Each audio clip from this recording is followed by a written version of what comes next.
बहुत समय पहले की बात है। विशाल नगर में राजा कृष्णदेवराय के पास सब कुछ था, बस एक कि उनके घर कोई संतान नहीं थी। उनकी पत्नी सोमलता भी इस बात से सोमलता अपने बाग में एक तालाब के पास टहल रही थी। वहीं एक सांप एक मेंढक को निगलने के लिए उसके पीछे पड़ा था और मेंढक टर बचाने की कोशिश कर रहा था। अरे ये इतनी तेज आवाज, ये तो किसी मेंढक के शोर की आवाज है। ये सांप इसे खा जाएगा, मुझे इस मेंढक को बचाना होगा। रानी एक डंडे की सहायता से सांप को डराती है और सांप मेंढक को छोड़कर और बच्चे मुझे वापस न लौटा देख, बहुत दुखी होते। आज तुमने मेरी जान बचाई है, भगवान करे तुम्हारे मन की इच्छा जल्दी पूरी हो। इतना कहकर वो मेंढक वापस तालाब में चला गया। रानी की तो एक ही इच्छा थी कि उसे संतान सुख की प्राप्ति हो और मेंढक के कहे अनुसार रानी की इच्छा जल्दी पूरी हो गई और वो गर्भवती हो गई। कुछ समय पश्चात रानी ने एक बहुत ही सुंदर और प्यारी सी बेटी को जन्म दिया। हमारी बेटी के नामकरण समारोह में हम दूर दूर के राज्यों में सभी को आमंत्रित करेंगे। इसके अलावा मैं चाहता हूँ हम परीलोक की सभी परियों को अपनी बेटी को आशीर्वाद देने के लिए आमंत्रित करें। ये तो बहुत उत्तम विचार है महाराज। तो ठीक है, मैं दूर दूर के राज्यों में सभी राजा महाराजा को आमंत्रित करने के लिए सेनापति को भेज देता हूँ और परीलोक में भी सबको आमंत्रित करता हूँ। राजा कृष्णदेवराय आमंत्रित करने चले जाते हैं, पर भूल से वो काली परी को आमंत्रित करना भूल जाते हैं। राजकुमारी के नामकरण संस्कार पर सभी परियां और दूर दूर के राजा महाराजा शामिल होते हैं। काली परी जब सब परियों को वहां गया देखती है तो वो क्रोध में आ जाती है और राजमहल पहुंचती है। राजा कृष्णदेवराय, तुमने सब परियों को आमंत्रित कर दिया पर मुझे बुलाना भूल गए। काली परी, ऐसी बात नहीं है, मुझसे भूल हो गई, मुझे क्षमा कीजिए। जब मैं परियों को आमंत्रित करने गया था तब आप मुझे महल में दिखाई नहीं दी। मैं कुछ नहीं जानती, इस भूल की कोई क्षमा नहीं है। तुमने मुझे आमंत्रित नहीं किया, मेरा अपमान किया, इसलिए मैं तुम्हारी बेटी को श्राप देती हूँ कि ये इसी समय काली हो जाए और कोई भी इसे पसंद न करे। नहीं नहीं काली परी, ऐसा मत करो, मेरी बेटी का इसमें कोई दोष नहीं। तुम मेरी फूल सी बच्ची को क्यों सजा दे रही हो? काली परी, मेरी भूल की सजा मेरी बेटी को मत दो, इसे श्राप मुक्त कर दो। राजा और रानी काली परी से क्षमा मांगने लगे और बाकी परियां भी काली परी को समझाने लगी। तब काली परी बोली, मैं अपना श्राप तो वापस नहीं ले सकती, पर इसका असर कम कर सकती हूँ। राजकुमारी का कालापन सिर्फ तभी दूर होगा जब कोई राजकुमार खुद राजकुमारी को इसी रूप रंग के साथ पसंद करेगा और उससे शादी करने के लिए कहेगा। उसी समय राजकुमारी वापस अपने रंग। इतना कहते ही काली परी वहाँ से चली गई। राजकुमारी के नामकरण संस्कार की विधि संपूर्ण हुई और राजकुमारी का नाम काजल। सब मेहमान अपने अपने देश वापस चले गए। धीरे धीरे राजकुमारी काजल बड़ी होने लगी। काले रंग की वजह से सब लोग राजकुमारी का मजाक उड़ाते थे और उससे नफरत करते थे। राजकुमारी काजल, तुम कितनी काली हो, तुम पर तो कोई भी वेशभूषा सुंदर ही नहीं लगती। अगर ये इतने सुंदर सुंदर कपड़े और गहने हमारे पास होते ना तो हम तुमसे ज्यादा सुंदर लगती। अरे राजकुमारी काजल को कुछ मत कहो, नहीं तो ये राजा रानी को हमारी शिकायत लगा देगी। हमारे माता पिता ने मना करा है कि हम राजकुमारी के साथ ना खेलें, नहीं तो राजा रानी हमें सजा दे देंगे। चलो चलो, हमें इसके साथ नहीं खेलना। नहीं, सहेली नहीं सुनती, वो सब वहाँ से चली जाती हैं। राजकुमारी काजल रोती हुई महल में आती है। माँ, मेरा रंग काला क्यों है? मेरी कोई सहेली मेरे से बात नहीं करती, सब मुझसे नफरत करते हैं। चुप हो जा मेरी बच्ची, हमें कभी भी किसी की बात का बुरा नहीं मानना चाहिए। हम दूसरों को नहीं समझा सकते, पर हम अपने आप को तो समझा ही सकते हैं ना। इसलिए किसी बात को अपने मन पर मत लगाओ और तुम मेरे पास बैठो, मैं तुम्हें कहानी सुनाती हूँ। राजकुमारी काजल इसी बात को लेकर हमेशा समय बीता और राजकुमारी काजल बड़ी हो गई। राजा और रानी चाहते थे कि राजकुमारी का विवाह हो, पर राजकुमारी के काले रंग की वजह से सारे राजकुमार उससे रिश्ते के लिए मना कर देते थे।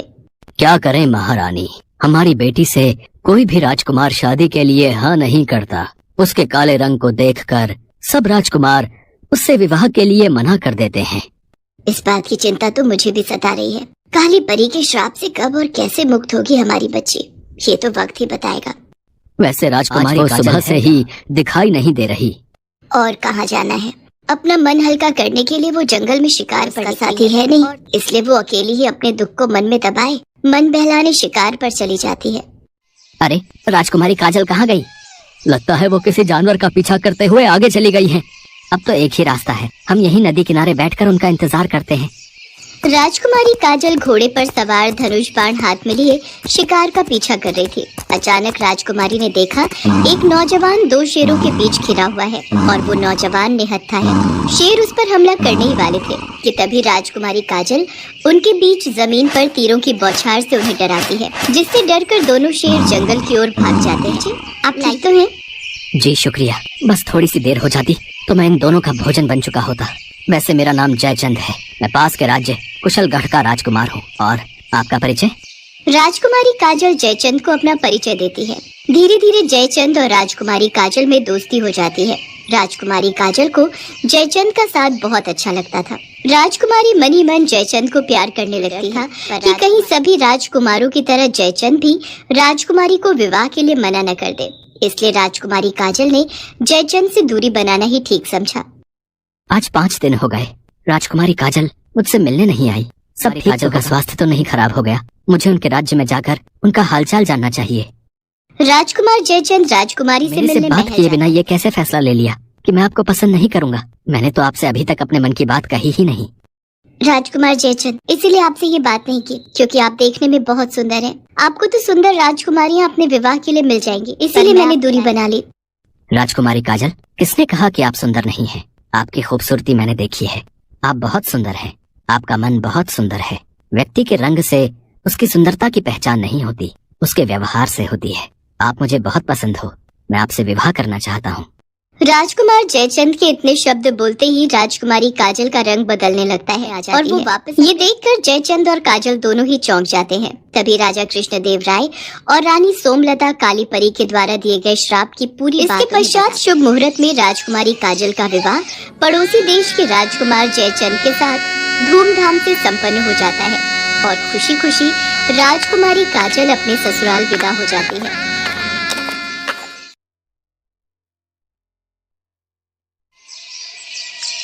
कोमल को अपने काले रंग के लिए ससुराल वालों के ताने सुनने पड़ते थे। उसकी जेठानी प्रीति का रंग उसकी तारीफ करते थे। प्रीति बहू, सारी साड़ियाँ बहुत सुंदर हैं और तुम तो जो भी रंग पहनोगी वही रंग तुम पर अच्छा लगेगा। तुम्हारे गोरे रंग पर तो सारे रंग खिलते हैं। तो और क्या, शशि बिंदर है, बिल्कुल ननद जी पर गया है।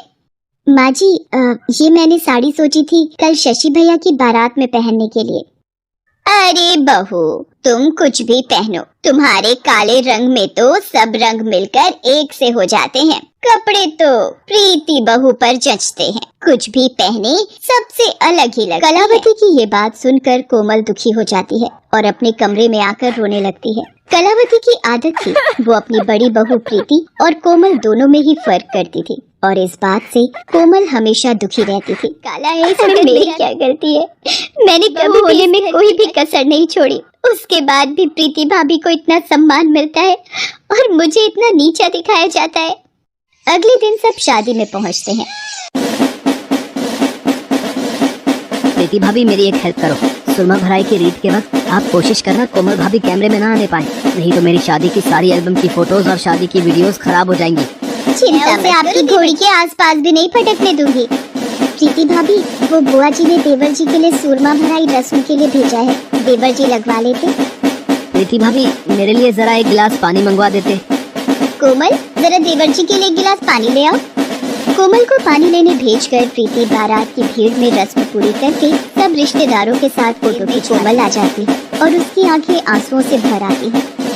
अब मेरे पैर में थोड़ा दर्द है, मैं बारात के साथ चल नहीं पाऊंगी। मैं सोच रही थी गाड़ी में बैठ जाती हूँ।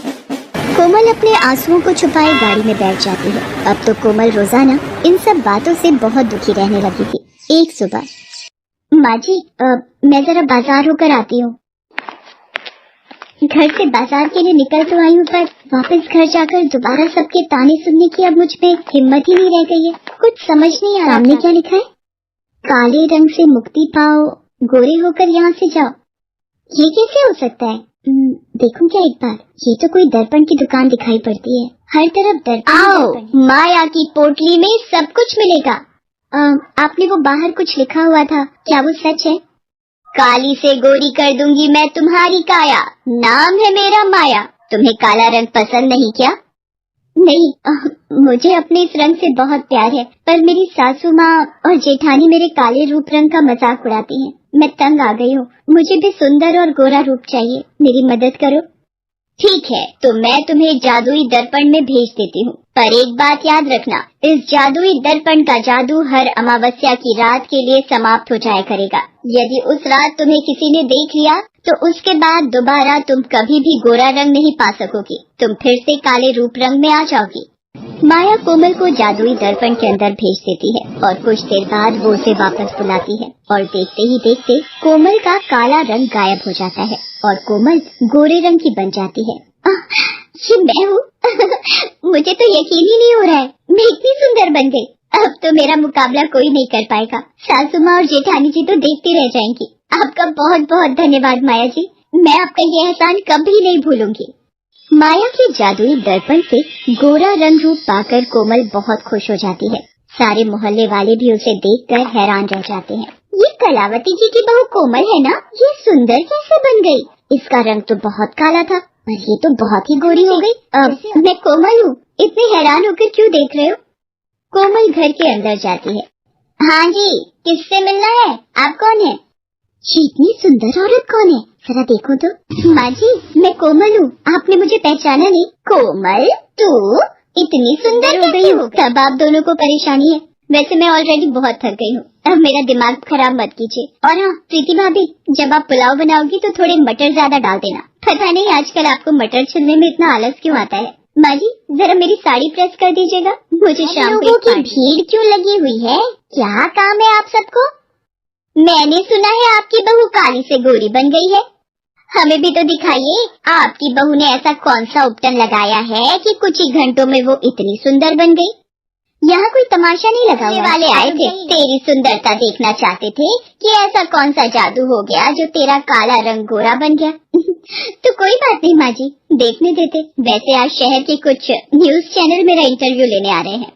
मैम, अचानक आपने अपना हुलिया बदलने के बारे में कैसे सोचा?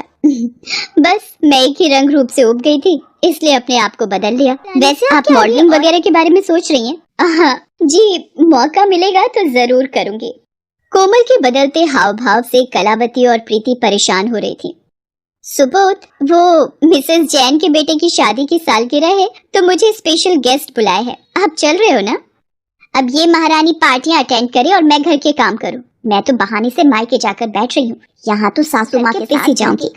अगली सुबह प्रीति अपनी माँ की बीमारी का बहाना लगाकर पति सूरज के साथ मायके चली जाती है। सुबोध को भी किसी काम से शहर से बाहर जाना था।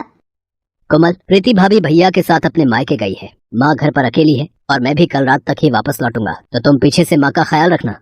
चलो अच्छा है, सुबोध भी काम से बाहर जा रहे हैं और भैया भाभी भी घर पर नहीं है। आज अमावस्या की रात है, आज मैं अपने पुराने रूप में रहूंगी। माँ जी तो जल्दी सो जाती हैं, तो उनको कुछ पता नहीं चलेगा। बस ये रात कट जाए, कल सुबह मुझे अपना सुंदर रूप दोबारा मिल जाएगा। सब रात होते ही अपने कमरे में आ जाती है। अच्छा है, माँ जी जल्दी सो गई। लगता है मेरा असली रंग वापस आ रहा है। मेरे हाथ धीरे धीरे काले हो रहे हैं। हाँ, मेरा मुंह दोबारा पहले जैसा हो चुका है। लगता है जादुई दर्पण के जादू का असर इस रात के लिए खत्म हो चुका है। मैं वापस अपने रूप में आ गई हूँ। अब सो जाती हूँ, सुबह होते ही मैं ठीक हो जाऊंगी। अरे ये तो माँ जी आवाज लगा रही है, कोई परेशानी तो नहीं है? माँ जी, माँ जी, हे भगवान, सीने में दर्द। कोमल बहू, लगता है माँ जी की तबीयत खराब हो गई है। मुझे इन्हें अस्पताल लेकर जाना होगा। कोमल कलावती को ऑटो में बिठाकर जल्दी से अस्पताल लेकर पहुंचती है। कुछ वक्त के पश्चात कलावती की हालत में सुधार आता है। कलावती को अस्पताल लाने के चक्कर में कोमल ये भूल जाती है कि उस दिन अमावस्या की रात है और उसे अपना असली रूप मिला हुआ है। कलावती कोमल का असली रंग रूप देख लेती है। कोमल रोकर कलावती को सारी बात बताती है। मेरी प्यारी बहू, गलती तो हमसे हुई है। तेरा तो मन बहुत साफ है। तू तो मेरी जान बचाने की फिक्र में सब कुछ भूल गई। तुझे तो ये भी याद नहीं रहा कि यदि किसी ने देख लिया तो तेरा जादू छिन जाएगा, दोबारा कभी नहीं मिलेगा। और इस सब का कारण मैं बनी। माँ जी, आप कुछ भी नहीं है, आप हो तो सब कुछ है। उस दिन के बाद हर कोई कोमल की तारीफ करता है। कोमल को भी समझ आ गया था कि दर्पण सिर्फ ऊपरी सुंदरता बयान करता है और जो व्यक्ति मन से सुंदर है संपन्न कर देता है। हेलो दोस्तों, कैसे हैं आप सब? हमारी कहानियाँ देखने के लिए हमारे चैनल को सब्सक्राइब कीजिए और हाँ, बेल आइकॉन पर क्लिक करना मत भूलिएगा।